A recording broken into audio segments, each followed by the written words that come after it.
So in today's video, I'm going to show you how you can make this through text transition in DaVinci Resolve completely for free. So let's get right into it.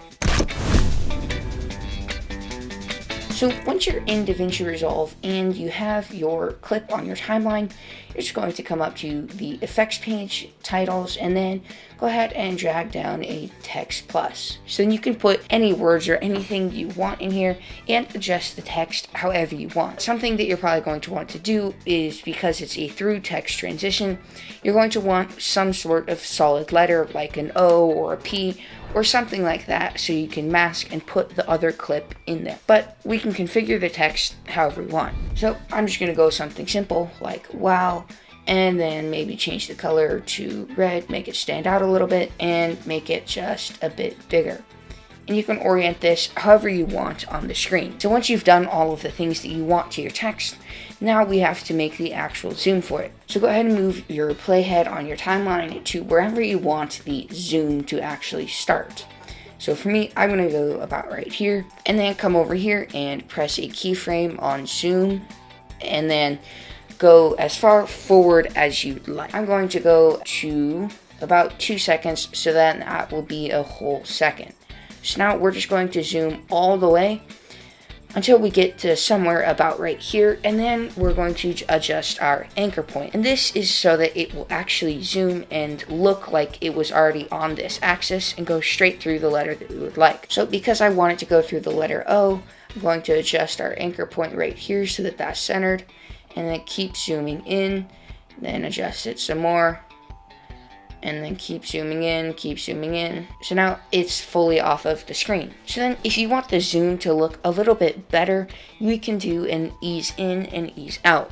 So as you can see here, the zoom is just sort of bland. So go to your last keyframe, right click, ease in, first keyframe, right click, ease out. So now as you can see, it's a little more just even and looks quite a bit better. But now we have to do the actual effect. I'm going to have the actual new image that we're going to pop up just after it starts to zoom. So come forward until it has started to zoom a little bit. So for me, I'm going to go right there, so 1 frame after it starts. Cut this, make the text and your video, right click, and then press new compound clip.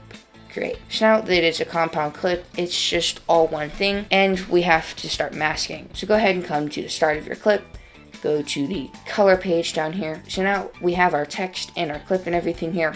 So we've got to go over to the power windows and then come over here. So depending on what letter you have, you can either use the circle mask, or if you want it to be super precise, you can use the pen tool. But for me, because it's an O, I'm just going to be using the circle mask and adjusting that along the way. But if you're using the pen, you're just going to be adjusting the dots and it'll work the exact same. So click on that for a circle mask. And now I'm going to come down here and adjust and size it so that it fits inside of my O nicely. So after you've adjusted your mask however you like around the letter that you're starting at, we're going to have to come over here to keyframes down here. And if this isn't open, you can just click on this little diamonds right here and it should pop up. So now go ahead and press on this diamond for corrector 1 and go forward 1 frame with the arrow key. So now as you can see, we have to adjust our mask so that it is covering the inside of our letter. And this is the tedious part, so it takes quite a bit of time, but just go through until all of the letters are gone off the screen, and then we can move on.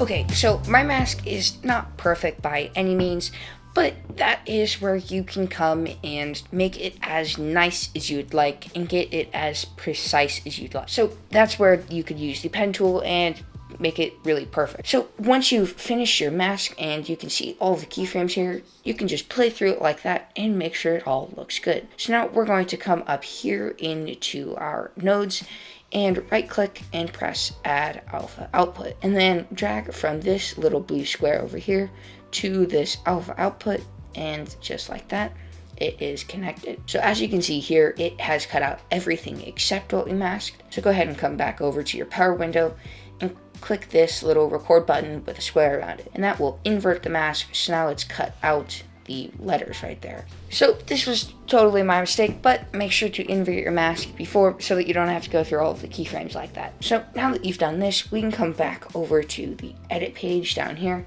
and as you can see, obviously my mask is not great, but it works to cover the image. So now what we're going to do is drag this clip up like that, and then come over to the media pool and drag in your second clip right here. So as you can see now, this clip is covering that, or filling in that black section, making that through text transition.